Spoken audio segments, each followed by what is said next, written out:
E aí, pessoal, boa tarde, tudo bem? Acredito que aqui todo mundo me conhece, não é possível, né? Mas hoje eu tô uma outra pessoa aqui. Hoje eu tô como professor Egídio Martiniano. Não sei se vocês sabem, mas fora aqui do Unisal, eu ando dando aulas em cursinhos preparatórios para a OAB, de área de penal e também de ética profissional. E agora, né, tô tendo a oportunidade de aqui dentro do Unisal para vocês, estar dando penal parte geral. Já tinha lecionado no cursinho para a OAB e hoje aqui a gente vai desvendar então aquilo que vai cair na prova de vocês do Ministério Público, né, concurso do Ministério Público, que vai ser agora no começo de novembro, certo? Pessoal, para a aula de hoje, embora apareçam vários temas, são temas curtos, tá certo? A gente vai estudar como se fosse uma espécie de um código penal comentado.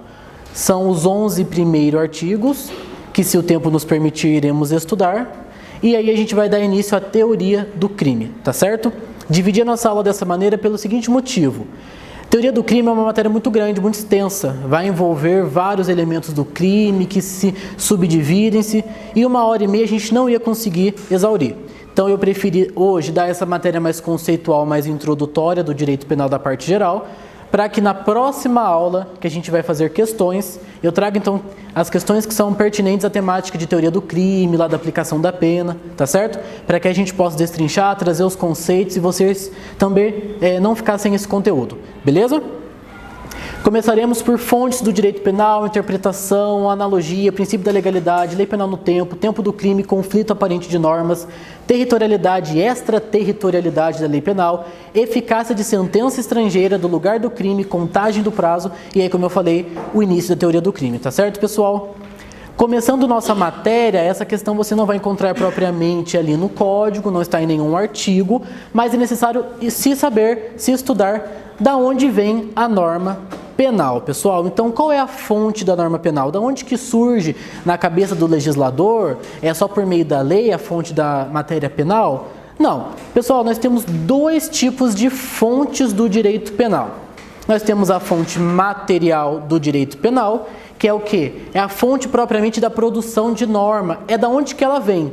Em palavras mais simples, qual órgão é responsável por produzir as normas penais? E aí vocês talvez estejam se lembrando lá no comecinho do primeiro semestre que a norma penal advém, obviamente, do poder legislativo. Quem vai legislar é o poder legislativo. Poder legislativo da União, pessoal. Então apenas quem pode criar normas penais é a União. É uma competência privativa da União a criação das normas penais. Isso está previsto no artigo 22 da Constituição Federal, lá no inciso 1, tá certo? E isso enquanto fonte material, ou seja, o órgão que vai criar. Para vocês saberem, no caso é o Congresso Nacional, tá certo? Mas eu falei aqui agorinha que é competência privativa da União legislar então sobre matéria criminal. Mas sabiam que é possível também um Estado legislar em cima de matéria penal?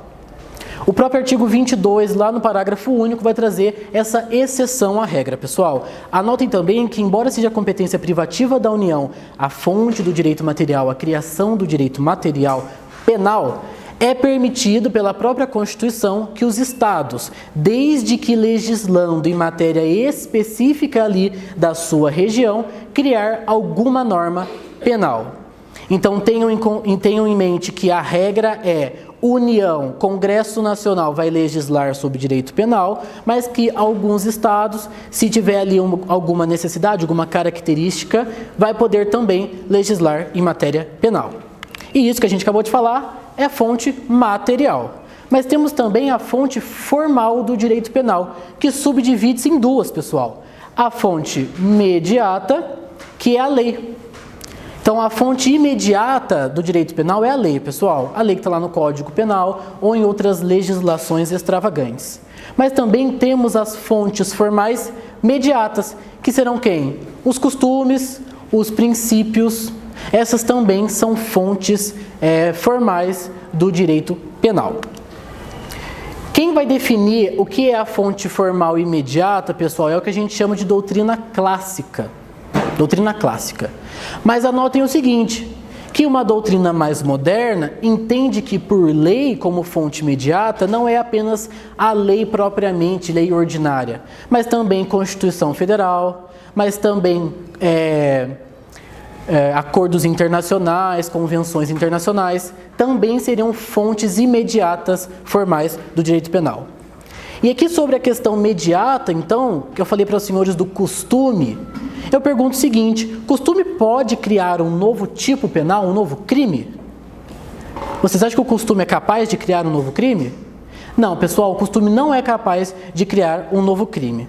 E eu também pergunto o seguinte: é capaz que o costume, então, deixe de tornar um fato típico? Ou seja, torne um crime não mais crime, torne um fato atípico?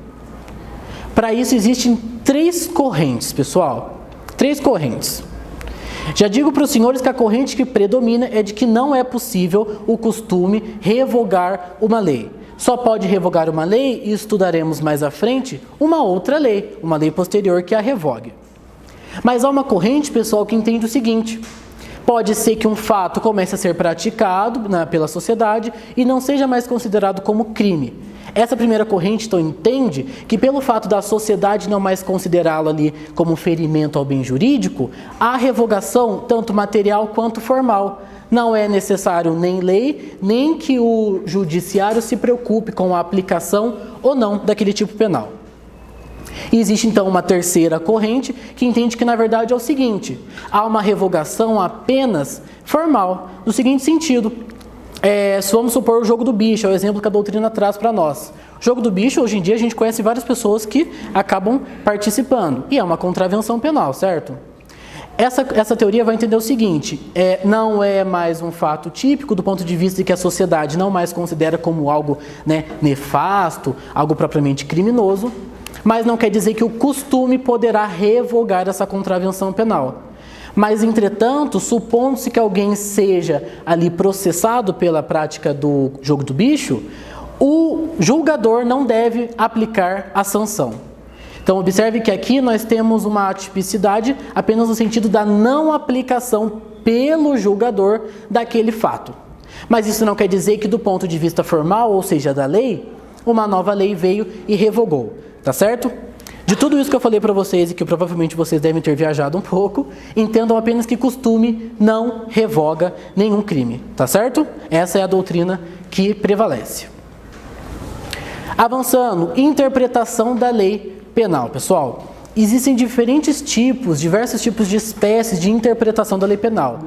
O que é interpretação? O que é interpretar, pessoal? Às vezes, se a lei não é clara, se às vezes, até mesmo pode ser que ela não tenha sido específica, ela deixou em aberto ali a situação, é necessário que o legislador, então, amplifique ali o seu conceito, certo? Nós temos diversos tipos de interpretação, mas o que interessa para nós são as espécies de interpretação extensiva, analógica e a chamada integração de lei penal.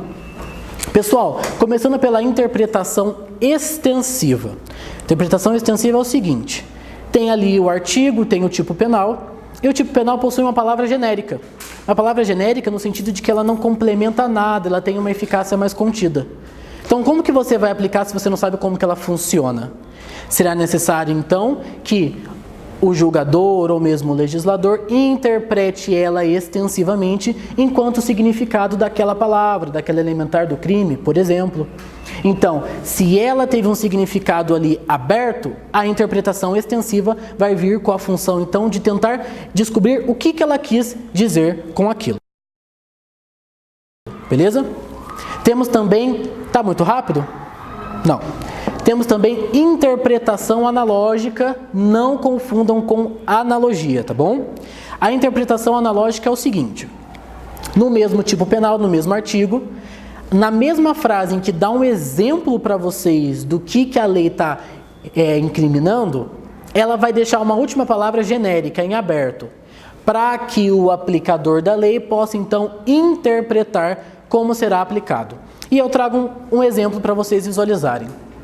Lá nas agravantes, nas qualificadoras do crime, está falando que se você comete o crime, sob mediante paga ou promessa de recompensa, vejam aqui então a previsão concreta, o exemplo concreto que a lei traz.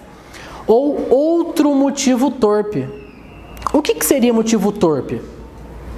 Com base nas duas situações concretas que o próprio artigo trouxe, vai caber então ao julgador interpretar o que seria o motivo torpe. Entenderam então a diferença? Na interpretação extensiva não há nada, é completamente vago. Então ali o julgador vai ter que descobrir, dar a cambalhota para tentar entender o que o legislador quis dizer. Na analógica a figura muda um pouco. Temos um parâmetro para definir a interpretação. E por fim, pessoal, nós temos um outro método que não propriamente é interpretação, então não confundam, pessoal. A chamada integração da lei penal, e eu trouxe esse termo justamente para que não confundamos a analogia com a interpretação. Pessoal, a analogia, nós vamos ver agora, ela vai acontecer em situações em que há uma lacuna total da lei. Não há uma lei aberta, genérica, não há uma lei para que haja um exemplo e deve então se compreender o que são os outros, né? O que significa aquela outra palavra genérica. Na analogia, pessoal, há lacuna da lei. A lei não fala nada. Não há uma previsão legal para aquela situação que acabou acontecendo. Por isso que nós não chamamos de interpretação, porque não há nada a ser interpretado, mas sim integração da lei penal. Você vai pegar uma lei e vai integrar ali no caso concreto, beleza? Para a analogia, pessoal, vocês têm que lembrar que há dois requisitos. O primeiro deles eu já falei para vocês. Tem que ter uma lacuna na lei. Você não pode empregar a analogia se já há um tipo penal ali previsto para aquela situação casuística, ok? Não teria sentido. Então, além da lacuna da lei, tem também um segundo requisito para se empregar a analogia, que é que ela só poderá ser empregada, aplicada, desde que há benefício do agente. Então, tem uma situação, não há previsão legal, ou seja, há uma lacuna na lei. Eu posso realizar a interpretação, mas eu posso realizar a interpretação desde que visando beneficiar o agente. Ok? E vou trazer um exemplo para ajudar na visualização da analogia também. Artigo 181 do Código Penal. Escusa absolutória. Já ouviram falar? Quem pratica algum crime contra o patrimônio sem violência ou grave ameaça contra ascendente, descendente, cônjuge, vai ser isento de pena. Vejam só, está lá no artigo 181, inciso 1. Pessoal, vamos imaginar que duas pessoas moram juntas, não são casadas, então não é cônjuge, é companheiro. E ali realizou então um furto, um furtou o outro. Para essa pessoa, o agente ativo, que praticou a conduta, a gente poderia aplicar a analogia para beneficiá-lo na isenção de pena? Poderia, porque estaria ali favorecendo ele de alguma forma. Percebam que a lei fala o cônjuge, mas não fala o companheiro. E até no direito civil a gente sabe que eles já estão no mesmo patamar. Então, essa seria uma situação de analogia empregada, mas apenas em bonum partem, tá certo? Avançando mais um pouquinho, veja como a nossa aula é bem rápida, porque a gente só vai tratar aquilo que é importante para a prova de vocês. Fizemos essa pequena introdução para que agora a gente entre de fato dentro do Código Penal. Só na analogia, notem que só pode analogia em bonum partem. Pode ser que apareça essa expressão para vocês em latim. Em malum partem não é possível, que aí é prejuízo do agente. Perfeito?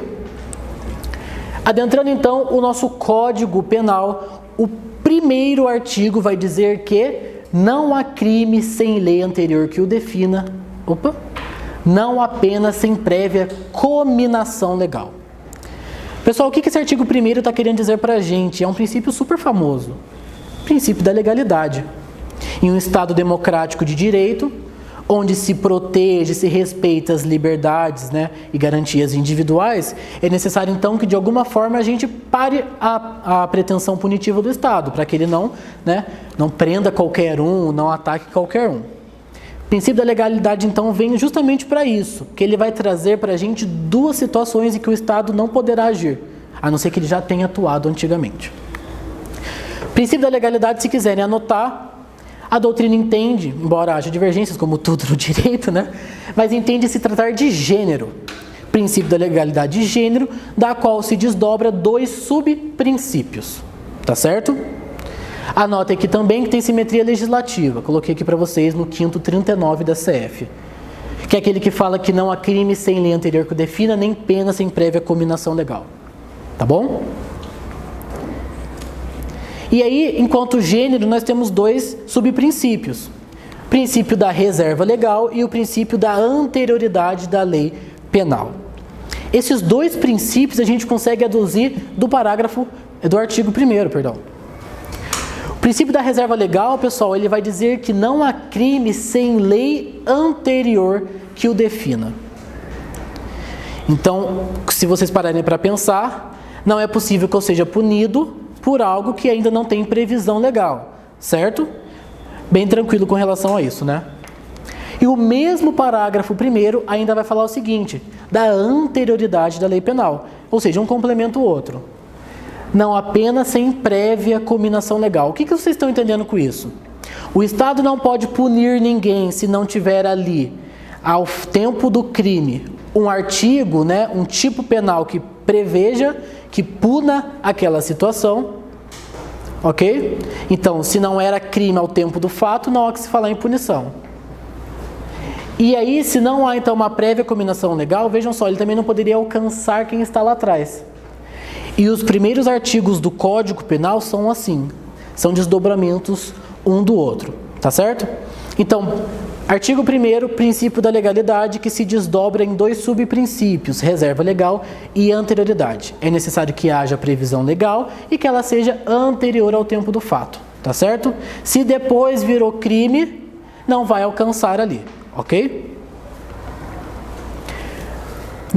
Nesse mesmo sentido, então, a gente está falando do tempo do crime, quando que passa a aplicar ou não a um fato. E o artigo 2º e 3º do Código Penal já vem ali nos ajudando a entender como que vai funcionar a aplicação da lei penal. Primeira coisa que vocês vão lembrar, isso aqui vocês vão se lembrar da professora Luzia falando. Irretroatividade da lei penal. Ninguém pode ser punido por fato que lei posterior deixa de considerar crime, cessando em virtude dela a execução e os efeitos penais da sentença condenatória. Pessoal, acho que todo mundo consegue comigo. A lei penal não retroagirá, salvo para beneficiar o réu. Estão lembrados? Mas se a lei ela não é benéfica, ou seja, ela não vai retroagir, ok? Estão lembrados disso? Parágrafo único vai dizer o seguinte, lei posterior que de qualquer modo favoreça o agente, aplica-se aos fatos anteriores, ainda que decididos por sentença condenatória transitada em julgado, ok? Também tem simetria constitucional, ou seja, este artigo está escrito na Constituição, tá bom? Artigo 5º, 40 da Constituição Federal. Então, tem uma lei, ela não retroage, salvo para beneficiar o réu. Então, vamos lá. Cometi um crime. Na data do fato, era crime? Ok, aplica-se então. Ah, não, mas ainda não era crime, era um projeto de lei. Então, já não vai mais ser aplicado porque é fato atípico, certo? Ah, mas eu estou sendo processado por uma pena lá de um artigo X, que posteriormente foi revogado. Então, como foi revogado, em tese, ele cessaria os seus efeitos? Depende. A lei posterior, ela é benéfica? Ela é benéfica. Então, ela vai alcançar ali a minha situação penal, seja na execução, seja durante o próprio processo. Ah, ela não é mais benéfica. Então, você vai permanecer com a mesma pena que você já estava sendo processado. Certo? Pergunta aos senhores. As leis processuais respondem ao mesmo princípio? Embora aqui vocês não tenham estudado processo penal, tudo está dentro da mesma área criminal. Então, as leis processuais criminais também retroagirão, por exemplo, se fossem benéficas? Não. A lei processual penal, percebam que ela tem uma natureza distinta, ela tem natureza processual. E aqui estamos falando de natureza penal, material penal. Então, a lei processual, pessoal, ela nunca retroagirá. Seja mais benéfica, seja menos benéfica, ela não retroage. A lei processual penal, ela passa a valer a partir do dia que ela entra em vigor. E ali se aplica a todos os fatos posteriores do processo. Diferente da norma penal que a gente está vendo, que se for mais benéfica, retroage, se não for, não retroage. Como que a gente diferencia, pessoal, o que é uma norma de direito penal e uma norma de direito processual? Alguém saberia me dizer alguma característica, mesmo que básica? Primeira coisa que eu digo para vocês, a norma processual, não via de regra, mas já ajuda, está prevista lá no CPP. Enquanto que as normas de direito material, via de regra, estão previstas no Código Penal. Mas não coloquem isso como uma verdade absoluta, porque acabarão errando. A norma de processo, né, penal, as normas processuais, para vocês entenderem mais fácil, coloquem sempre ela no processo. Então é um prazo para eu entrar com recurso, para eu oferecer uma resposta, é um prazo para que o meu cliente fique preso numa prisão temporária, prisão preventiva. Se eu estou tratando então destes prazos que vão influir no processo, ou seja, lá na seara do inquérito criminal, lá no próprio processo, eu estou falando então de direito processual. Agora, direito material, pessoal, a gente vai estar falando daquilo que tem a ver com a ânsia punitiva do Estado. Se eu vou mexer no jus puniendi, ou seja, na intenção do Estado, do direito do Estado de punir, aí eu estou falando de normas de direito material. Mas o que é essa ânsia do Estado por punir, né? Essa vontade dele de punir? Ué, pessoal, se um crime prescreve, o Estado perde o direito de punir. Nós temos então uma norma de direito material. Entenderam a diferença? Eu estou falando de um prazo de transação penal, de decadência, não importa. Estou falando todos os prazos que vocês podem ver que vão influir ali, se ele vai ao final ser processado ou não, e se às vezes, por exemplo, no caso de uma suspensão, de uma transação, cessa os efeitos condenatórios, tá bom? Então, se influenciou ali na pretensão do Estado de punir, nós temos direito material envolvido, aplica-se a regra, então, da retroatividade ou não da lei penal. Do processual, não há o que se falar, ok? Normas híbridas. Já ouviram falar de normas híbridas? Elas têm tanto caráter penal quanto processual, vejam só. Elas retroagem ou não? Qual vocês acham, qual a natureza que vai prevalecer? A penal ou a processual? A penal. Então, a natureza penal de direito material das normas híbridas prevalecerão. Então, se na prova de vocês cair uma questão que eles falarem ali que é uma norma híbrida, saiba que vai prevalecer, então, retroatividade se for benéfica. Se não for, toca para frente, continua a mesma lei que estava vigente, tá bom? A regra, pessoal, a regra é que o tempo rege o ato. Se estava em vigor no dia do fato, vai se aplicar aquela lei, aquele artigo. Se apenas se tivermos uma norma posterior benéfica, é que há de se falar em retroatividade, tá bom? Ainda dentro dessa questão, é necessário lembrar rapidinho o conceito de vigência com vocês. Todo mundo sabe mais ou menos o que é vigência, ainda que não em palavras técnicas. Todo mundo sabe que a vigência, por exemplo, é o tempo em que a lei passa a ter os seus efeitos, é o período que ela nasce, né? Ou seja, que ela surge no mundo jurídico, né? Vocês precisam entender, pessoal, que tudo isso que eu estou falando só vai passar a valer quando a lei entrar em vigor. Então, nós temos todo um processo legislativo, temos ali sanção presidencial, promulgação, publicação. Publicou. O que a gente tem depois? Período de vacatio legis. Se quiserem, podem anotar. Via de regra é 45 dias, tá bom? Então, às vezes pode aparecer na prova de vocês, lá em TGP, não sei. Mas, via de regra, o período de vacatio legis é de 45 dias.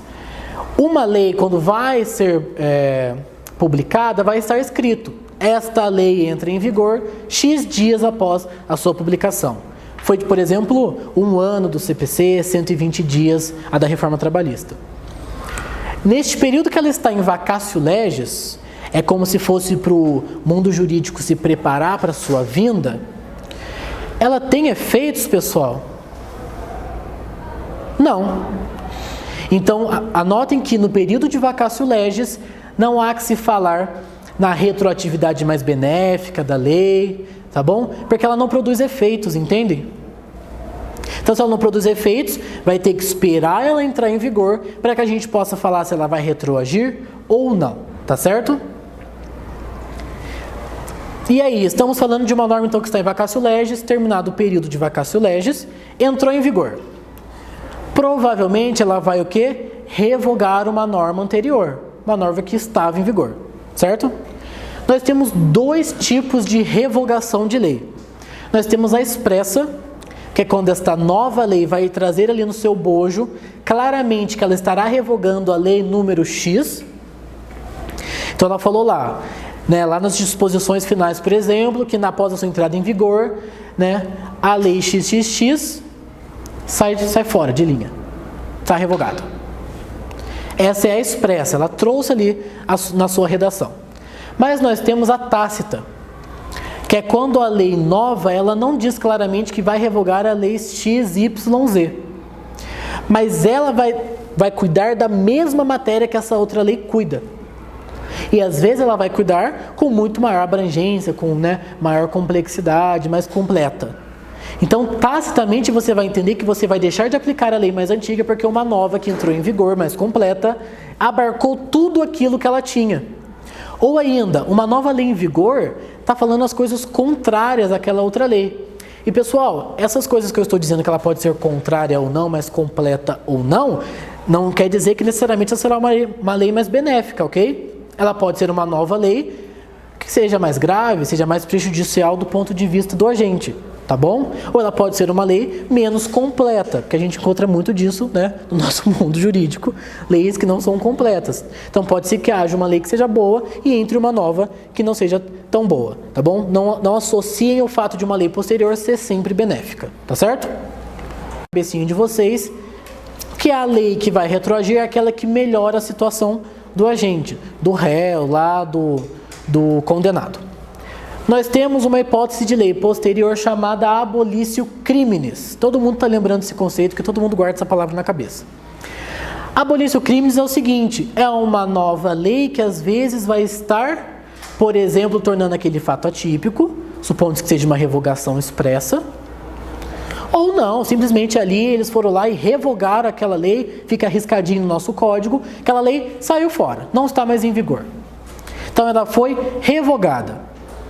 Então se esse crime, esse artigo foi revogado, significa que aquilo que ele estava, né, legislando, tipificando, não é mais crime.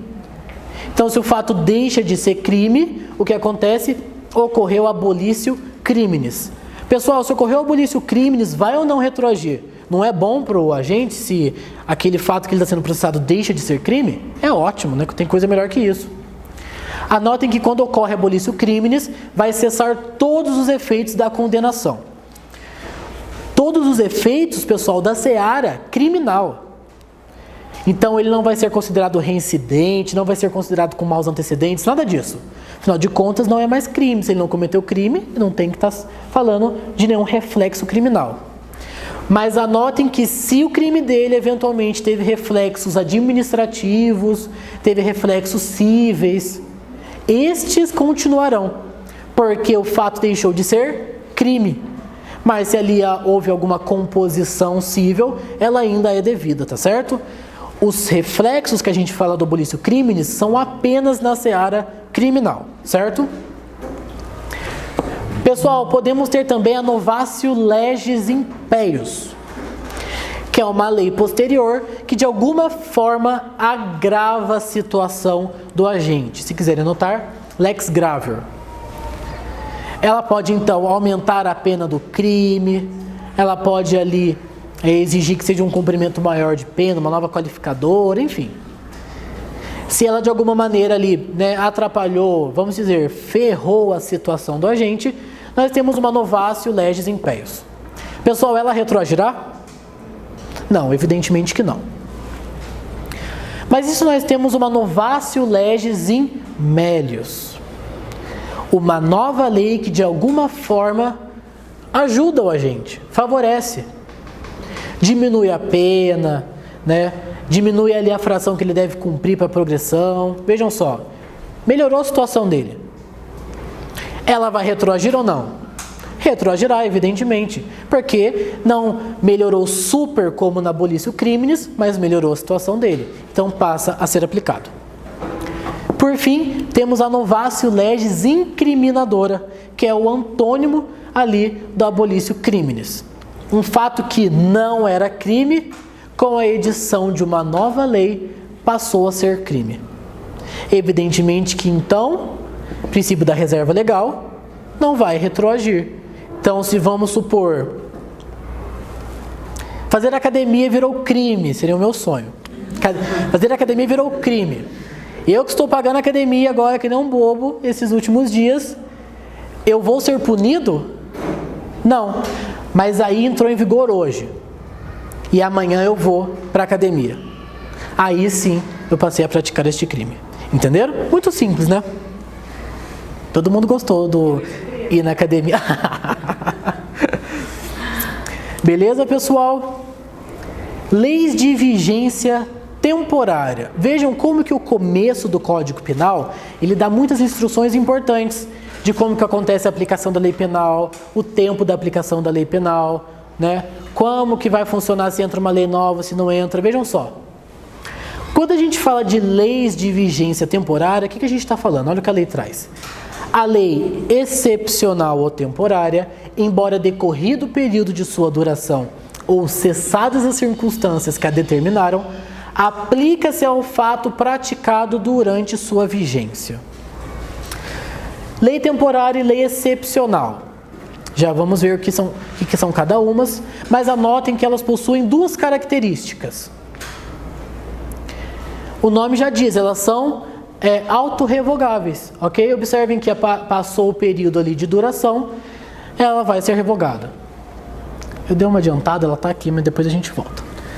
Autorrevogáveis. Se elas são temporárias, então significa que logo ao final dela ali, né, como ela tem um tempo, pronto, se revogou. E também são ultrativas. Então, autorrevogáveis, elas perdem a eficácia automaticamente, podem notar. E não vai ser necessário que, por exemplo, uma outra lei faça isso, tá certo? Que a gente já vai entender por que quando a gente for ver o conceito das duas espécies. Outra característica, ela também é ultrativa. A ultratividade significa que ela pode ser aplicada a fatos cometidos durante a sua vigência, mas ainda que ela tenha saído, né, de vigor, ela tenha sido revogada. Tá certo? Mas aí vamos voltar que eu pulei. Falamos aqui lei excepcional e lei temporária, pessoal. Lei excepcional é aquela lei criada em situações de calamidade. Situações de sítio, de guerra.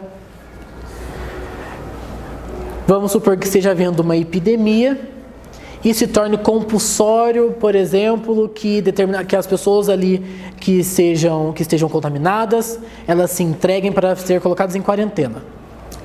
Quem descobrir que não está ali, não fez esse ato, né, não se entregou para poder ficar em quarentena, vai ser punido. Vamos supor que a situação é essa, o exemplo é esse. Essa lei excepcional, ela só vai durar, pessoal, enquanto estiver perdurando essa situação da epidemia, entenderam? Então surgiu uma lei excepcional no período de guerra. Ela só vai durar enquanto a guerra ali estiver ocorrendo, o estado de sítio, ok? Por isso que ela chama-se excepcional. E temos as leis temporárias. São leis que surgem para cumprir um propósito. E ali na própria redação da lei ela vai ter um prazo de validade. Essa lei vai durar até o dia 31 de dezembro de 2019. Então, excepcional em situações de calamidade, de guerra, em situações propriamente excepcionais. A temporária, não. A temporária surge com algum propósito e no próprio bojo tem um prazo de validade. Ok? E aí, por elas possuírem, então, entendendo essas duas espécies, elas possuem, então, as duas características que a gente falou. Agora, voltando certinho. Primeiro, são autorrevogáveis. Acabou ali a epidemia, automaticamente aquela lei não vai ter mais necessidade, certo? Atingiu o prazo de validade, não vai precisar que uma nova lei entre em vigor ali revogando a antiga, porque passou o prazo de validade, automaticamente ela se revogou. E são ultrativas e isso é importante.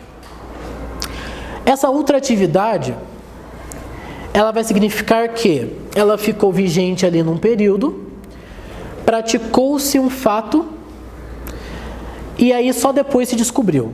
Esse depois que se descobriu, a lei já tinha perdido ali a sua eficácia. Ela revogou automaticamente porque passou o período. Ocorreu abolício criminis? Não.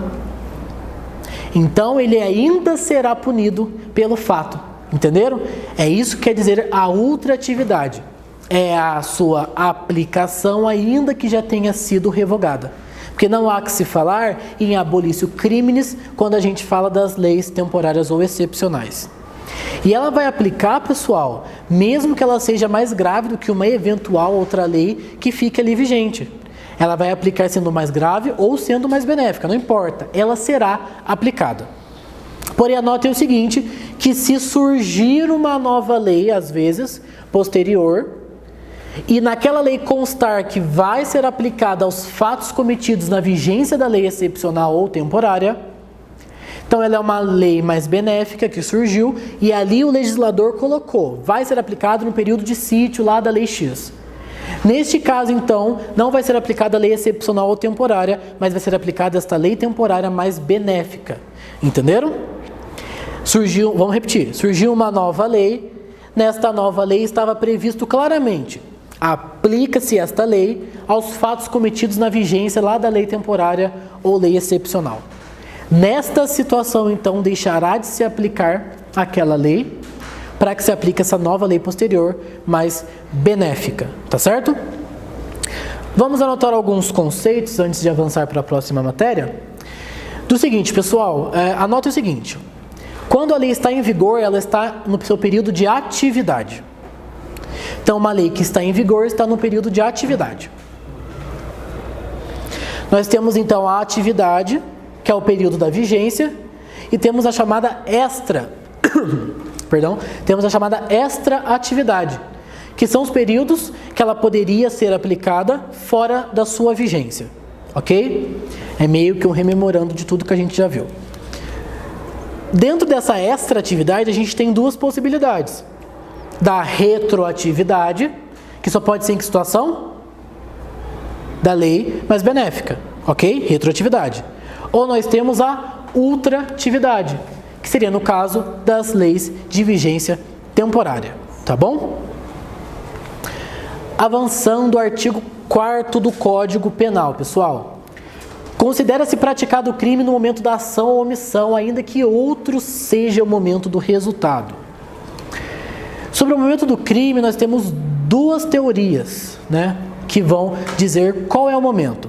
E as duas são aplicadas em momentos diferentes, em situações diferentes dentro do Código Penal.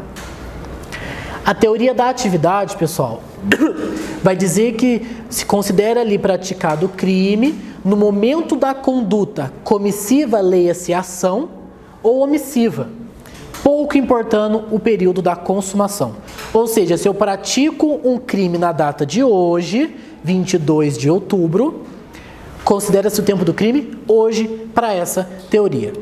Ah, mas a consumação não foi hoje, a consumação foi dia 25 de outubro. Para essa teoria não importa o tempo da consumação.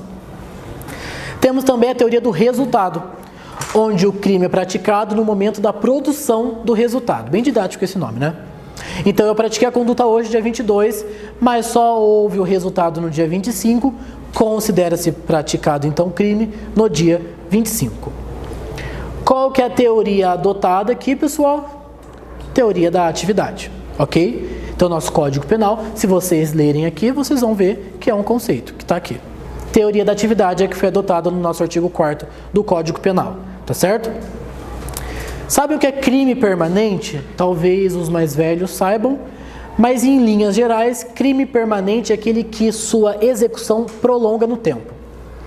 Então, eu começo a praticar o crime hoje, mas ele é, por exemplo, um sequestro, e o sequestro, enquanto eu manter a vítima ali em cativeiro, eu estou praticando o crime de sequestro. Isso é chamado de crime permanente. Se nós temos um crime permanente, então, cuja execução se prolonga no tempo, qual teoria que vocês consideram que é praticada? Também a teoria da atividade, muito bem. Também a teoria da atividade. Ah, mas vocês querem um exemplo de quando que o código, então, selecionou ali a teoria do resultado? Para o termo inicial da prescrição. Então, se quiserem um exemplo, o código escolheu a teoria do resultado quando ele vai iniciar a contagem para prescrição. Perfeito? Avante. Vejam só, nos primeiros artigos nós falamos sobre a lei no tempo, ok? Vimos então a partir de que momento ela passa a ser aplicada, se retroage ou não, essa maracutaia, né? partir do artigo 5º, a situação muda um pouco de figura, porque agora a gente vai falar da aplicação no território, no espaço. O artigo 5º, veja que grande, diz que aplica-se a lei brasileira sem prejuízo de convenções, tratados e regras de direito internacional ao crime cometido no território nacional. Então, praticou um crime aqui dentro, por obviedade, vai ser punido com a nossa lei, sem prejuízo de convenção, tratado ou outra regra internacional. Parágrafo 1º, para os efeitos penais, consideram-se como extensão do território nacional embarcações e aeronaves brasileiras, vejam só. Então, se você está num barco em alto mar, vai ser considerado território brasileiro, de natureza pública ou a serviço do governo brasileiro. Então, se você é muito chique e tem um iate, e você está em águas internacionais, ali cometeu um crime, não será considerado território, tá bom? Mas ainda pode ser aplicada a lei brasileira, a gente já vai ver. Mercantes ou de propriedade privada que se achem, respectivamente, no espaço aéreo correspondente ou em alto mar. É também aplicável à lei brasileira aos crimes praticados a bordo de aeronaves ou embarcações estrangeiras de propriedade privada, achando-se aquelas em pouso no território nacional ou em voo no espaço aéreo correspondente, e estas em porto ou mar territorial do Brasil. Quando a gente fala da aplicação da territorialidade, pessoal, a gente vai ter 3 princípios também. O direito gosta muito de princípios, de teorias aplicáveis, qual é a corrente que prevalece, que não prevalece. Aqui também não seria diferente. Temos o princípio da territorialidade, que ele vai dizer que a lei penal só tem aplicação do Estado que a editou, pouco importando a nacionalidade do sujeito passivo ou ativo. Nós temos a territorialidade absoluta, que diz que só a lei penal brasileira é aplicável aos crimes cometidos em território nacional. E ainda temos o princípio da territorialidade temporada, que diz que a lei penal brasileira aplica-se em regra ao crime cometido no território nacional. Excepcionalmente, porém, a lei estrangeira pode ser aplicada a delitos cometidos total ou parcialmente no território nacional, quando assim determinarem tratados e convenções internacionais. Se aparecer na prova de vocês que às vezes um conflito entre a lei penal brasileira e um tratado e uma convenção, vai prevalecer a convenção, lá o tratado internacional, tá certo? Já fica a dica para vocês. O princípio adotado no Brasil e no Código Penal no artigo 5º foi justamente esse, da territorialidade temperada. Dentro da soberania brasileira, praticou-se um crime, obviamente vai ser aplicado ali a lei penal brasileira. Mas pode ser que determinada circunstância acabe ensejando que a aplicação, na verdade, será de outro país. Tá certo? Vocês sabem o que seria o território nacional? E isso é importante vocês saberem, porque se cair uma questão dessas na prova, vocês têm que saber o que é e o que não é território nacional. Obviamente que território nacional é esse espaço em que estamos pisando. O espaço, então, geográfico brasileiro compreende território nacional, está dentro da soberania. Tem um rio, tem um lago, tem um mar no meio do Brasil, não importa. Dentro, então, daquela circunferência ali, que a gente vê no mapa mundi, por exemplo, tudo que está ali dentro daquele desenho do Brasil, considera-se território nacional. Mas não apenas isso. O mar, até 12 milhas, pessoal, da ponta da praia, então, conta-se 12 milhas para dentro, então, né, ou para fora, né, do Brasil, também se considera território nacional. Após isso, aí já começa a diminuir a atuação do Estado até chegar em águas internacionais. E também o espaço aéreo. E o espaço aéreo, até onde o avião subir, considera-se, desde que em cima do Brasil, então, também território nacional. Ok? E aí eu falei para vocês, temos o princípio da territorialidade temperada. Aplica a lei brasileira, salvo se tiver alguma outra situação prevista. E aí nós temos a situação internacional prevista, pessoal, dos diplomatas. Os diplomatas são representantes do seu país em outro país, ok? Então ali ele responde pelo seu país e tem poderes para aquilo. O diplomata, pessoal, ele é dotado de inviolabilidade pessoal, pode até notar. Ele não pode ser preso, não pode ser submetido a qualquer procedimento ou processo, a não ser que o seu país de origem autorize. Então veja que se um diplomata comete um crime no Brasil, vamos supor, um diplomata americano cometeu um crime aqui no Brasil, se o Brasil não tem autorização lá dos Estados Unidos para processá-lo, então terá que extraditá-lo. Vá embora e seja processado lá nas suas leis. A imunidade diplomática, pessoal, ela vai se estender também a quem trabalha junto com o diplomata, então seus analistas, secretários, todo mundo que faz parte ali do corpo, né, de trabalho do diplomata, também está abarcado pela imunidade diplomática, tá certo? Filho, né, ascendente, descendente, cônjuge, também está abarcado, tá certo? E aí nós temos dentro do Brasil, né, internamente, a imunidade parlamentar. Que ela tem duas naturezas, a material e a formal, tá bom? Mas essa imunidade significa o quê? Que eles têm a chamada prerrogativa de foro. Eles sobem. A imunidade parlamentar material é que eles podem falar zilhões de baboseiras sem serem processados civil ou penalmente. Já a formal é que muitas vezes o processo não vai poder iniciar só após o término do mandato.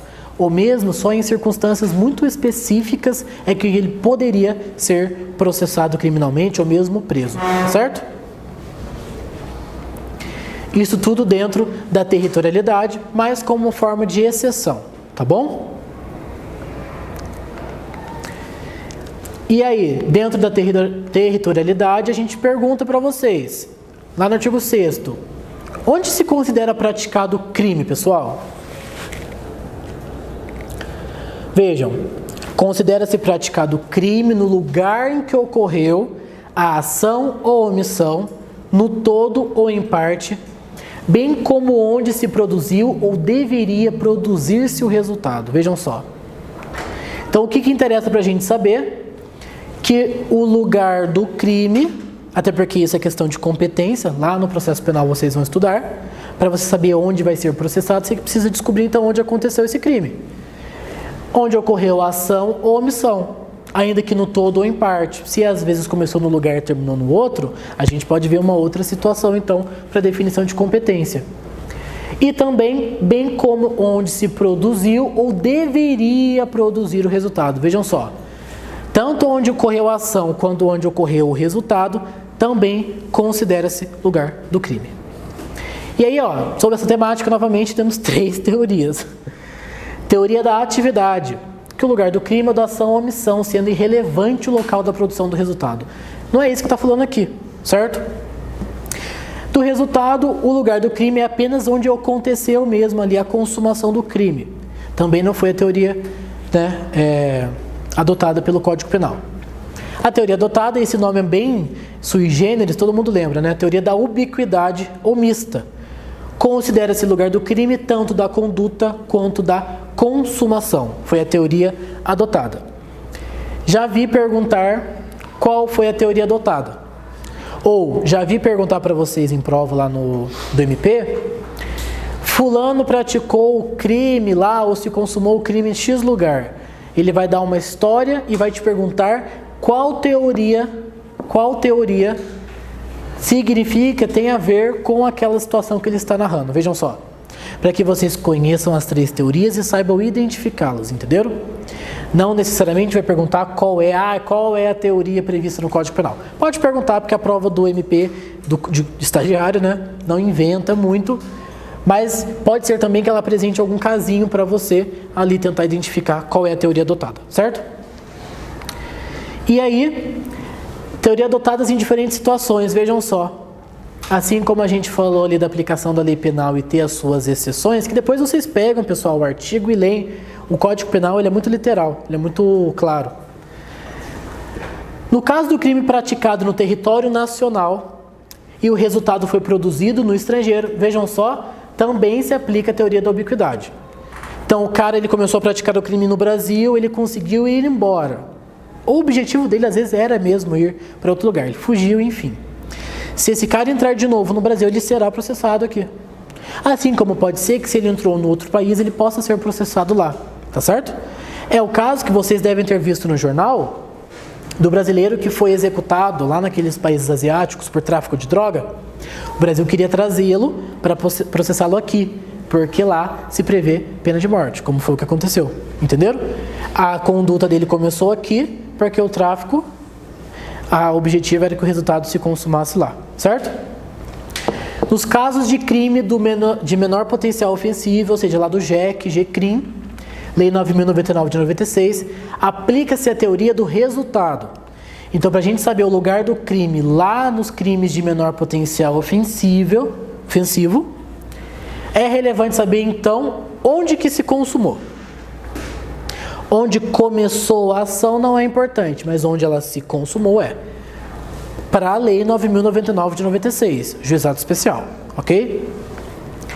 E crimes de E crimes onde a conduta e o resultado ocorrerem dentro do território nacional, mas em locais diferentes. É o que a gente chama de delito plurilocal. Começou, por exemplo, aqui em Lorena e terminou em Guará. Vai se aplicar a teoria do resultado. Vejam só, que difícil seria definir o local do crime se às vezes o criminoso executou ali, né, um crime em vários locais, um crime permanente, por exemplo, vários locais. Como que você ia saber definir o local do crime? Entenderam? Nessa situação, então, aonde ocorreu o resultado, vai ser possível averiguar, até porque artigo 70, e lá no artigo 70 do Código de Processo Penal, lá mais ou menos define conexão, continência, define ali a competência. Outra pergunta, quem comete crime no Brasil vai embora para os Estados Unidos, aí a lei brasileira, né, vai buscar essa pessoa fora. Isso. Ela pode trazer a pessoa para ser condenada aqui. Pode. Mas o país americano, por exemplo, se a polícia vai lá e pega, eles não podem segurar a pessoa lá por ser brasileira. Não, mas ele cometeu o crime lá. Você está falando que ele foi para os Estados Unidos e cometeu o crime lá? Cometeu aqui. Aqui. Fugiu para lá. O Brasil pode requerer, então, a extradição dele, entendeu? Aí ele pode requerer. Aí eles são obrigados a... Isso. Mas ele não pode ser preso lá. Ele tem que ser extraditado para ser preso aqui. Se lá é crime, sim.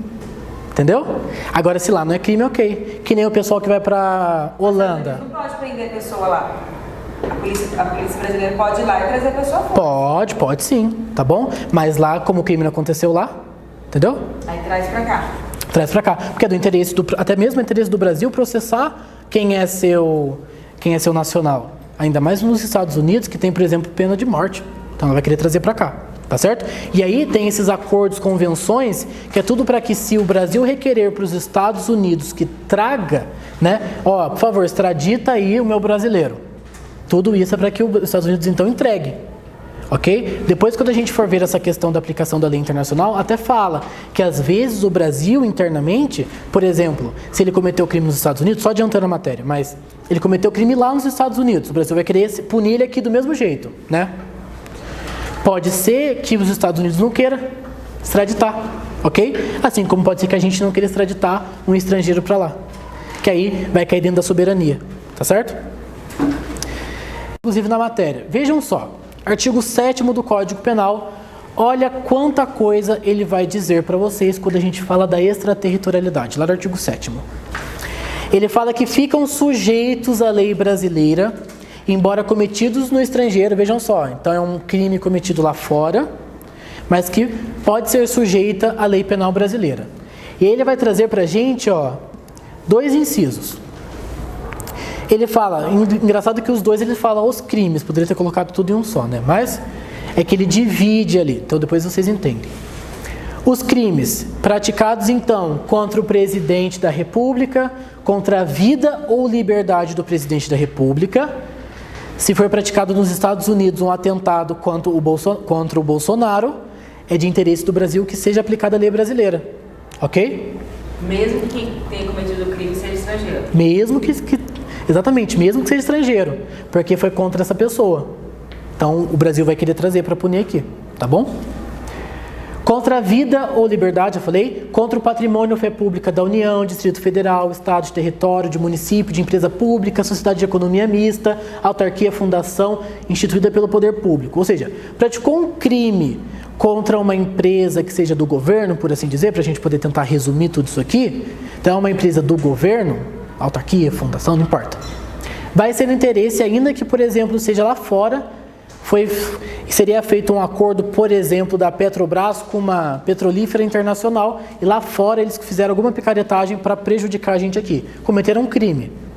É de interesse do Brasil, ainda que seja cometido lá fora, que se traga essas pessoas para serem processadas. Ainda, contra a administração pública por quem está a seu serviço, de genocídio quando a gente for brasileiro ou domiciliado no Brasil. Aí, inciso 2, os crimes que por tratado ou convenção o Brasil se obrigou a reprimir, praticados por brasileiro, praticados em aeronaves ou embarcações brasileiras, mercantes ou de propriedade privada, quando em território estrangeiro, e aí não sejam julgados.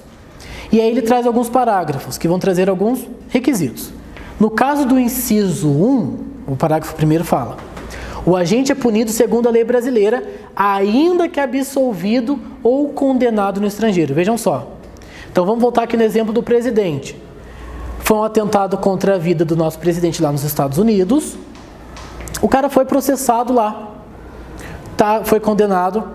Ainda assim o Brasil pode ter o interesse de processá-lo aqui nas nossas leis. Beleza? E aí, parágrafo 2º. Fala que desses crimes do inciso 2, a aplicação da lei brasileira depende de concurso das seguintes condições: entrar o agente em território nacional, ser o fato punível também no país em que for praticado, estar o crime incluído entre aqueles pelos quais a lei brasileira autoriza a extradição, não ter sido agente absolvido no estrangeiro ou não ter aí cumprido a pena, não ter sido agente perdoado no estrangeiro ou por outro motivo não estar extinta a punibilidade segundo a lei mais favorável. E parágrafo 3º, a lei brasileira aplica-se também ao crime cometido por estrangeiro contra brasileiro fora do Brasil, se reunidas as condições previstas no parágrafo anterior. Não foi perdida ou negada a sua extradição e houve requisição do ministro da Justiça. Eu li tudo isso para vocês e eu sei que vocês viajaram, certo? Por isso que eu trouxe aqui para vocês, depois que a gente fala do princípio, mas aqui eu trouxe para vocês, e até pelo avançar da hora, vou dar uma acelerada no outro para a gente poder ver isso aqui e conseguir fechar a matéria dentro do tempo. Pessoal, o princípio aplicável na extraterritorialidade vai ser a aplicação da lei brasileira aos crimes cometidos fora do Brasil, entenderam? Então, aconteceu alguma espécie de crime prevista no outro artigo ali que a gente viu, vai aplicar a lei brasileira, ainda que seja lá fora que tenha sido praticado o crime. A jurisdição, pessoal, ela é territorial do país, dentro da sua soberania. Mas aí a gente vai cair em quê? Em questões de convenções, acordos coletivos, acordos internacionais, entenderam? Por isso que seria possível a aplicação da lei penal brasileira em um crime praticado fora. Mas atenção, eu até cheguei a comentar, nada impede de que chegue lá na hora e o país não queira extraditar. E ele queira aplicar a sua própria legislação ali ao criminoso. Afinal de contas, ele praticou o crime dentro do seu país, ele pode querer ele mesmo punir. Entenderam? Vamos à análise, e aí eu trouxe para vocês, um por um, alguns comentários que eu acho que assim fica mais fácil de visualizar. Lá no inciso 1, que a gente viu que tem inciso 1 são crimes, inciso 2 são crimes. Por quê? Os crimes ali que eles estão prevendo no inciso 1 é uma forma de extraterritorialidade incondicionada. Ou seja, eles são incondicionados porque não se subordinam a qualquer condição para atingir o crime fora de território nacional. Aconteceu uma daquelas hipóteses previstas, já vai ter que ser aplicado então a lei penal. Entenderam? É esse o sentido. E aí eu falei para vocês lá contra a vida ou contra a liberdade do presidente da República. Quero que vocês anotem desta linha o seguinte, que lá eles falaram expressões técnicas. Então, crimes contra a vida do presidente e crimes contra a liberdade. Exemplo, um sequestro. Mas, por exemplo, um crime de latrocínio, que é um crime contra o patrimônio, embora envolva a vida, mas não é o bem jurídico propriamente tutelado, se é praticado um latrocínio contra o presidente, vejam só, não está caindo nessa situação. Então tomem cuidado que se aparecer na prova de vocês que foi praticado um crime contra a vida do presidente, um crime de latrocínio lá nos Estados Unidos. Tá dentro então da extraterritorialidade lá do inciso 1 da linha A. Não, porque foi usada uma expressão técnica. Então o homicídio, ok. Um sequestro, também ok. Mas se for praticado um latrocínio, opa, já não é um crime contra a vida na acepção técnica que o código trouxe, tá certo? Então cuidado com isso. Lá eles falam de crimes contra ali, eu falei para vocês, as empresas do governo, por assim dizer. Se quiserem anotar, são os crimes, olha, do artigo 155 a 180, que a linha B está falando, e do 289 ao 311A do Código Penal. Então, praticou qualquer daqueles crimes. Então, por exemplo, um peculato contra as pessoas jurídicas ali mencionadas, está ensejando a hipótese de extraterritorialidade que a gente está estudando, tá certo? Aqui na linha C também, 312 a 326. Então, deem uma olhada depois nos crimes que estão dentro desses artigos que eu estou falando, para que vocês tenham uma mínima noção do que cabe ou não. Bem como os constantes no capítulo 11, desde que praticados por agente considerado funcionário público. O inciso, a linha C fala aqui, ó, contra a administração pública, por quem está a seu serviço. Vejam só, se eu tenho um agente público que está nos Estados Unidos a serviço, e lá ele frauda, por exemplo, um contrato da Petrobras, aí a gente vai estar falando aqui da linha C, por exemplo. Entenderam? Tem que ser a pessoa que está a serviço. Se está a serviço, ele é funcionário público, certo? A linha D, crime praticado com a intenção de destruir grupos étnicos, sociais, religiosos e afins. Que crime que é esse? Crime de genocídio. Quando tivemos o Holocausto foi um genocídio. Foi contra um grupo social, religioso, étnico, entenderam? O crime de genocídio, pessoal, ele na verdade ultrapassa a esfera da soberania nacional. Ele é um crime contra a humanidade. Então, na verdade, é de interesse de qualquer país punir. Então, vamos dizer que o genocídio foi praticado numa região, mas um país de uma outra região que não teve nada a ver, necessariamente deseja processá-lo. Hipoteticamente falando, dentro do que a gente está estudando, ele poderia. E aqui, no caso do Brasil, ele poderia ter interesse, se ele fosse esse país de fora, de processar e julgar os crimes de genocídio, certo? E aí nós temos, então, a forma de extraterritorialidade condicionada, que foi o que eu falei para vocês, ó, isso aqui são os requisitos. Vão ter que ser preenchidos aqueles requisitos que o próprio artigo traz lá no finalzinho. Ó, inciso 2 e o parágrafo 3º. Vamos fazer a análise da linha A. Vamos voltar lá? A linha A fala que por tratado ou convenção o Brasil se obrigou a reprimir aquele crime. E aí eu trago para vocês que tipo de crimes que são. Crimes de pirataria, tráfico contra criança, mulheres, tráfico internacional. São todos crimes que envolvem outros países, então acabou que o Brasil assumiu um compromisso ali por meio de uma convenção, de um tratado. Se há um tratado que o Brasil é signatário, que preveja então a aplicação de lei penal para aquela prática, o Brasil terá interesse, ainda que seja fora da sua soberania, tá bom? O crime praticado por brasileiro, vejam só, o brasileiro foi lá nos Estados Unidos e cometeu crime. O Brasil vai ter interesse em trazer ele para cá, vejam só, ele praticou lá. O brasileiro praticou crime no estrangeiro, vejam. Ela falou do brasileiro que pratica crime para cá e vai para lá. Mas e se ele praticou crime lá? O Brasil vai ter interesse de trazer ele para cá e punir, tá certo? Em razão de quê? De trazer uma obediência às leis. Ah, você achou que o quê? Que lá é balbúrdia? Não. Você tem que fazer uma boa imagem do Brasil lá fora. É basicamente isso. A linha C. Crimes praticados em aeronaves e embarcações brasileiras, mercantes ou de propriedade privada, quando em território estrangeiro e aí não sejam julgados. O que acontece? Via de regra, eu até coloquei aqui, trata-se de regra subsidiária. Se é privado e está lá nas Ilhas Caimã e comete um crime, as ilhas então que resolvam ali e processem. Mas vamos supor que eles cometem uma prática que lá não é crime, mas aqui é. Eles, por exemplo, façam consumo de ilícitos e lá não configura tráfico de drogas, ele é diferente, mas aqui é tráfico de drogas. Eles podem ter interesse, ainda que seja dentro de uma embarcação privada, vejam só, de trazer para o Brasil também para punir, certo? E aí, como eu disse, regra subsidiária, não se aplica sempre, porque esse caso de regra seria lá para a lei do próprio país. As aplicações destas hipóteses aqui, pessoal, elas ficam condicionadas a algumas condições. Quais são as condições? As condições aqui, lancei errado, que fala aqui, ó, a lei brasileira, parágrafo anterior, cadê o parágrafo anterior? Aqui, ó. Nos casos do inciso 2, que é o que a gente estava estudando, a aplicação da lei brasileira depende do concurso de todas essas alíneas. Então, preencheu aqui esses requisitos, beleza, a gente pode falar de aplicação. E aí, quais são, então, esses requisitos? Aí eu volto para cá.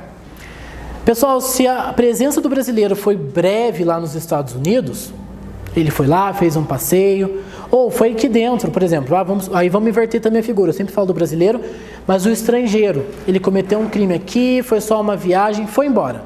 Não importa, ainda haverá um interesse da aplicação da lei penal brasileira, tá certo? E aí, claro, ele vai querer o quê? Trazer o brasileiro, né? Trazer o estrangeiro para cá, beleza? É possível que um fato seja considerado crime no Brasil, mas não seja no país em que ele foi praticado, impedindo-se a aplicação da lei brasileira. Entretanto, vejam só, se o crime for praticado em alto mar, que eu citei o exemplo do barco, onde não há jurisdição de qualquer país, é possível a aplicação. Vejam, se você vai lá na Holanda, que alguns fatos não são crime e aqui no Brasil são, e lá você curte e aproveita, se você voltar para cá, você seria punido? Não, porque lá não é crime, entenderam? Mas você está lá em alto mar, está agitando, então você está em águas internacionais. Você vai então ser punido. Ah, mas eu estou lá num lugar e eu estou praticando também altas estripulias que não são crime naquele lugar, mas são crimes aqui no Brasil. Também trago para cá. Entenderam as hipóteses? Quando for brasileiro, sempre vai querer trazer o cara. Sempre. Podem colocar como uma regra. É um brasileiro que praticou um crime aqui no Brasil, previsto, melhor dizendo, um crime que aqui no Brasil é previsto como tal, o Brasil vai querer trazer ele para processar. E aí, não pode haver extradição fora das hipóteses previstas em lei, e aí vocês podem anotar, porque não está na lei, obviamente. Primeira coisa, pessoal, Brasil não extradita brasileiro nato. Nem o naturalizado. Desde que o fato criminoso praticado por esse brasileiro naturalizado tenha sido, então, após a sua naturalização. Até então, o cara era americano, veio para o Brasil e se naturalizou. E ele se descobriu que lá nos Estados Unidos praticou uma série de crimes. Então, ele será extraditado. Entenderam? Mas o nato jamais será extraditado e o naturalizado apenas se ele cometeu alguma infração que seja após a sua naturalização, tá certo? Outra coisa que vocês podem notar também dentro disso é que o Brasil também não vai extraditar estrangeiro se lá no país onde ele vai ser processado há a remota possibilidade que seja, mas há a possibilidade de que seja aplicada uma pena, por exemplo, de caráter perpétuo ou uma pena de morte. Então, um americano está preso aqui no Brasil e os Estados Unidos quer trazer ele para cá. Vem que você vai ser processado. E provavelmente vai ser aplicada a prisão perpétua para ele. Nessa situação, o Brasil não irá extraditar este agente, tá certo? Salvo, vejam só, se os Estados Unidos se comprometesse que não iria aplicar nenhuma dessas penas. Mas pode ser que chegando lá, a figura mude um pouco, né? Vamos lá. A linha D. Pode-se aplicar a lei brasileira somente quando a gente não foi julgado no estrangeiro ou, se condenado, não executou a pena imposta, tá certo? Então, o agente foi lá julgado, isso aí está no artigo 8º até, ele foi julgado, foi processado, cumpriu a pena lá fora. Ele veio para cá, ele vai ser processado? Vai ser processado. Mas se a pena que foi aplicada a ele lá foi maior do que a pena que seria aplicada aqui, ele não cumpre pena alguma, que já ficou para lá. Mas ele seria aplicada a pena e ele cumpriria a pena se às vezes ele foi processado há 7 anos lá no outro país e aqui ele ficaria 9. Ele cumpriria ainda esses 2 últimos anos. O artigo 8º fala isso, tá certo? Caso a gente tenha sido perdoado ou tenha ocorrido outra das causas de extinção da punibilidade previstas no artigo 107 do Código Penal, ou estando o agente ao abrigo de dispositivo da lei estrangeira que consigna outras hipóteses de causa extintiva ou lhe dá maior amplitude, também não vai ser possível aplicar. Vejam só.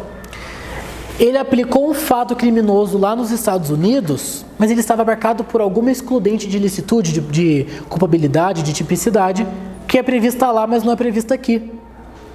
Se lá, então, ele estava abarcado por esta excludente, de acordo com a linha E, a gente também entende que não vai ser aplicado, então, aqui no Brasil.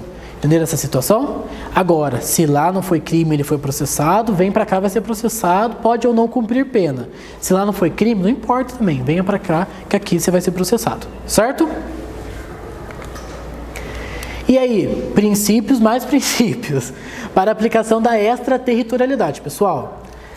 Isso aqui, na verdade, é mais para ajudar vocês a identificarem quando a gente vê aquele monte de linha, aquele monte de inciso. Temos o princípio da nacionalidade ou personalidade ativa. Vai se aplicar a lei brasileira, vejam só, ao crime cometido por brasileiro fora do Brasil. Foi o que eu falei.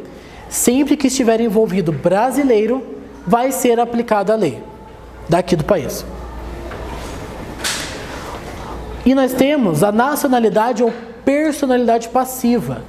Vai também aplicar a lei brasileira, pessoal, ao crime que seja cometido por estrangeiro ou mesmo por um brasileiro, embora ele recaísse aqui, mas o crime cometido por estrangeiro contra brasileiro. Então eu fui para os Estados Unidos e lá, me mataram. O Brasil vai ter interesse em processar este americano que me matou, vejam só. É a chamada nacionalidade ou personalidade passiva. Ainda, princípio real da defesa ou proteção. Aplica-se a lei brasileira ao crime cometido fora do país, mas que afete interesse nacional. Exemplo do interesse nacional é se atenta contra a liberdade ou a vida do presidente. Não há nada mais interessante do ponto de vista da soberania brasileira do que mostrar que se alguém mexe com o nosso presidente, vai ser punido.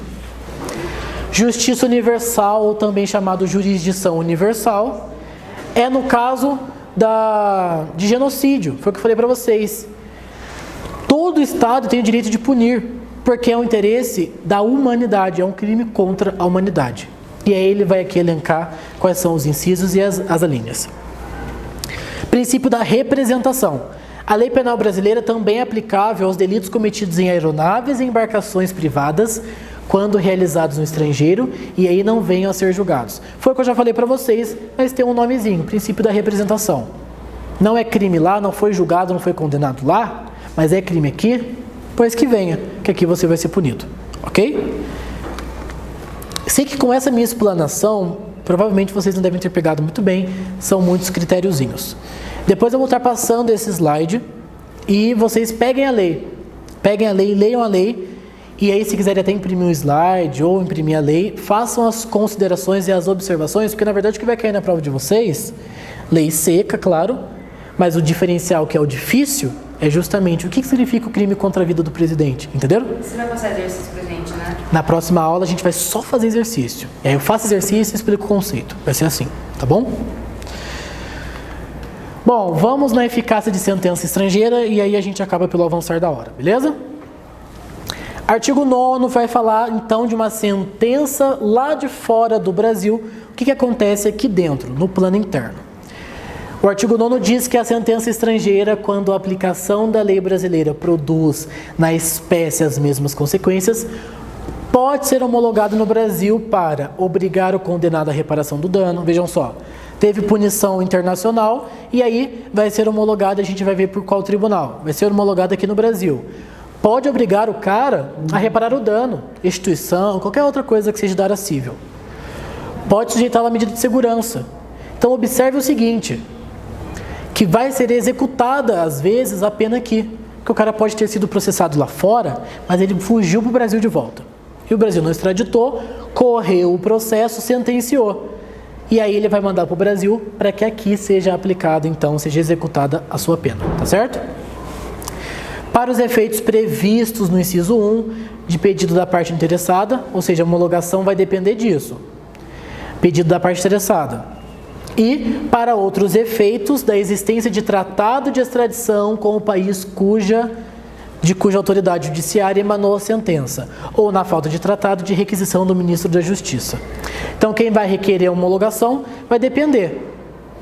Se for no caso aqui de efeitos cíveis, a própria parte interessada, porque a gente está falando do direito privado, a própria parte interessada vai requerer ao Brasil que seja então homologada para que aqui seja executado, porque ele tem bens aqui, vejam só. Mas agora eu só falo de uma medida de segurança. Aí pode mudar a figura e até mesmo o ministro da Justiça, dependendo de qual foi o caso concreto, pode requerer a sua homologação. E aí, vamos lá. Fundamento da homologação da sentença estrangeira, pessoal. No primeiro momento eu falei isso algumas vezes, soberania. Uma sentença de outro país não poderia surtir efeitos aqui dentro, certo? Então por isso que é necessária a homologação. É um ato de que o Brasil vai dizer assim, ó, ok, você fez o seu processo, tem uma sentença e eu vou acolher aqui dentro do meu país sobre as minhas regras. E a competência para homologação, tomem cuidado, antigamente, antes da reforma do Judiciário, que foi a emenda 45 de 2004, era o STF. Então cuidado quem tem às vezes um livro antigo, não é mais o STF, é o STJ.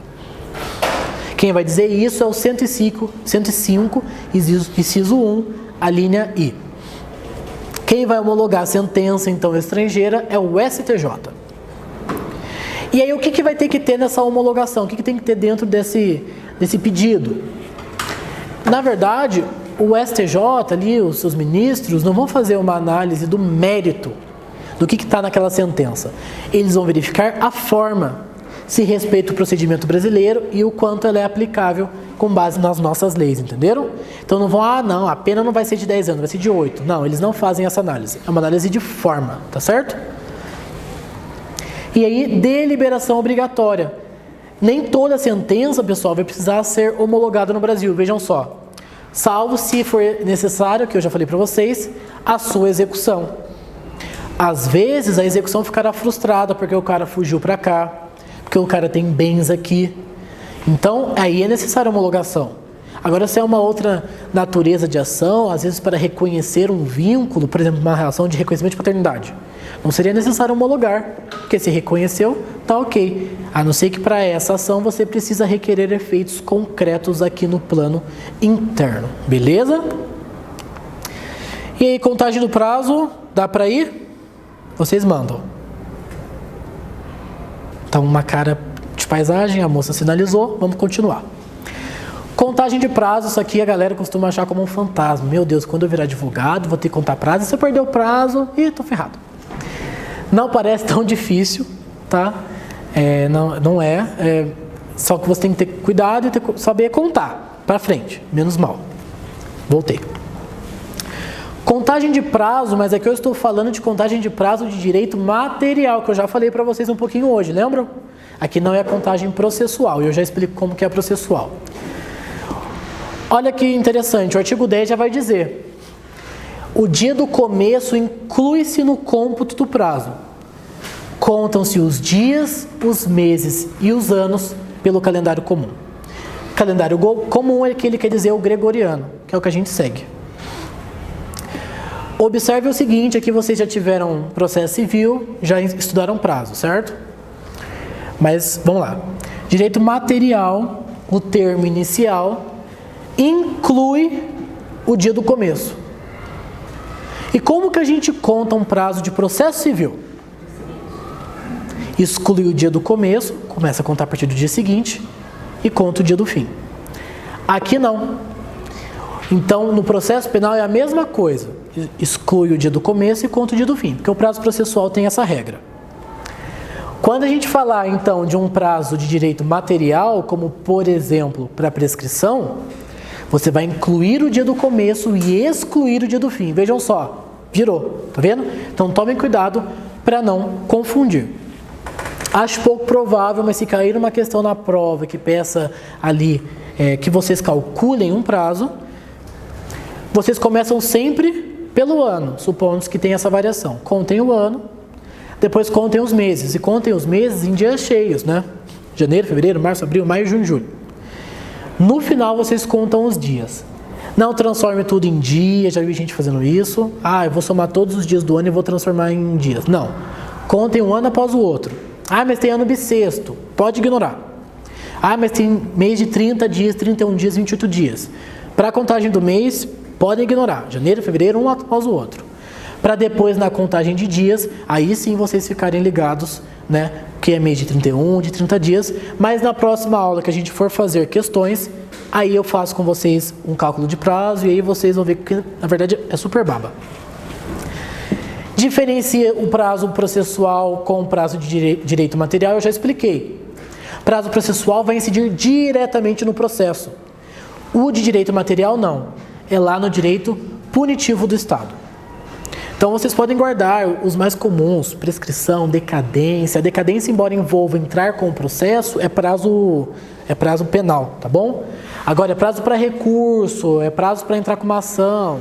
Aí tudo isso é prazo processual. E na prática é fácil de visualizar, tá certo? É que eu explico qual é a diferença entre eles.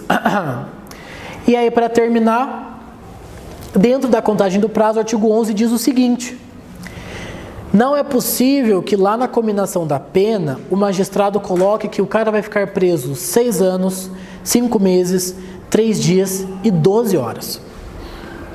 O artigo 11 diz que vai se desprezar na pena privativa de liberdade ou mesmo restritiva de direito as frações de dia. Então, horas. Não é possível que ele comine horas. Até porque, quando ele vai definir ali, até mesmo para a contagem do prazo ou as penas são de dia cheio. Vamos supor que o despacho para o termo inicial lá de um determinado prazo, enfim, tenha sido 5 horas da tarde. Você não vai contar 5 horas da tarde, você vai contar que foi o dia 10. A partir do dia 10, seja 5 horas da manhã, não importa. O dia não é relevante. Por isso que não é possível o magistrado combinar uma pena com dias quebrados, certo? Outra coisa que também não pode, pessoal, aqui ele fala frações de cruzeiro, nosso código é de 40, lá naquela época a moeda era outra. Primeiro que não pode se falar em uma moeda, então, que não está vigente no país, é a mesma coisa das normas. Atualmente é o real. E não pode ter, então, frações de real, dinheiro quebradinho, centavos. Ele vai pagar R$1.000,25. Também não é possível, vedação do artigo 11, certo? Vejam só que coincidência. Para a nossa próxima aula, embora eu não vá dar dessa maneira a aula, com um slide com conceitos, vamos começar a teoria do crime no nosso próximo encontro, segunda-feira, salvo engano, e a aula vai ser diferente e, convenhamos, até mais interessante, porque a gente vai fazer as questões. Então, a melhor forma de estudar para qualquer coisa na vida de vocês, e eu dou essa dica para os meus alunos, façam as questões. Se você ficar sentado apenas estudando, você não vai saber como que a prova vai arguir vocês. Então, poxa, como que ela vai cobrar a extraterritorialidade, que tem 300 situações? Você precisa saber exatamente o que ela argui de você, para você ir preparado o suficiente para aquilo. Próxima aula, então, a gente começa fazendo várias questões de teoria do crime, toda a outra matéria que for necessária para a gente encerrar a parte geral, tá certo? Agradeço a presença de todos, pessoal. Estou à disposição para dúvidas lá no meu Instagram, egidio.martiniano, ou meu WhatsApp, que eu sei que meu WhatsApp corre entre vocês também, tá? Podem mandar mensagem, estou à disposição, beleza? Muito obrigado, pessoal. Boa noite. Tchau, tchau.